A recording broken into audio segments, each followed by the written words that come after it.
সুপ্রিয় দর্শক বন্ধু, উত্তরের প্রশ্ন উত্তর এই আসরে আপনাকে স্বাগত জানাই। এই বিশেষ ধারাবাহিক অনুষ্ঠানের মধ্য দিয়ে আমরা উত্তরবঙ্গের বিভিন্ন গুরুত্বপূর্ণ ও মজার বিষয় আপনাদের সামনে তুলে ধরে চলেছি। আমরা রয়েছি নদীমাতৃক উত্তরবঙ্গের বিভিন্ন নদীর গল্প নিয়ে। আজ আসবো আর এক নদীর গল্পে।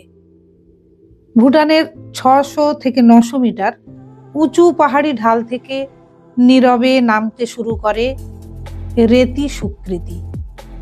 ডুয়ার্সের বুক চিরে ছুটে চলা এক ছোট কিন্তু তেজি নদী।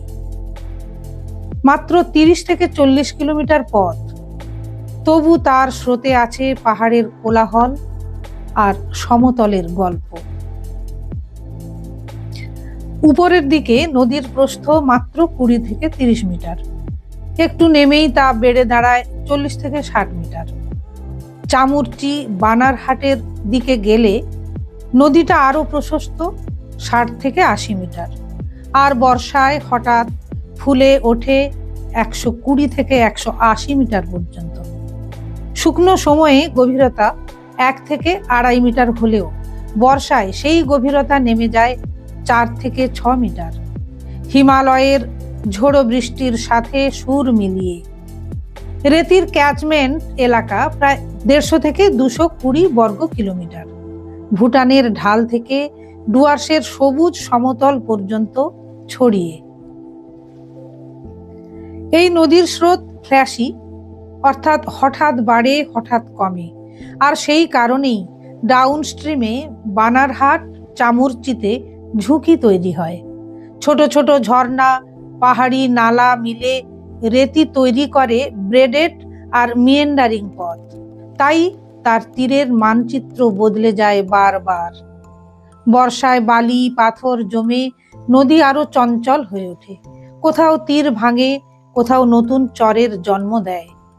মানুষের পাথর তোলা, বালি তোলা আর আবর্জনায় নদী চ্যানেল মরফোলজি আরো দ্রুত বদলে যাচ্ছে।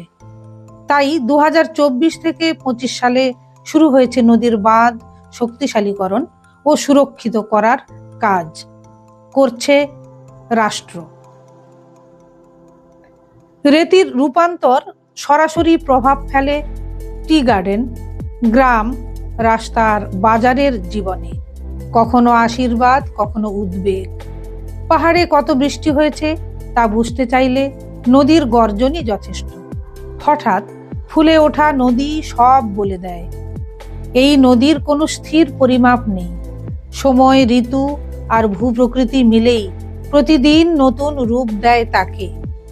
আর রেতি সুকৃতি পাহাড়ের ঝর্ণার স্মৃতি বুকে নিয়ে নিঃশব্দে আমাদের শেখায়, প্রকৃতিকে বুঝলে তবেই তাকে রক্ষা করা যায়।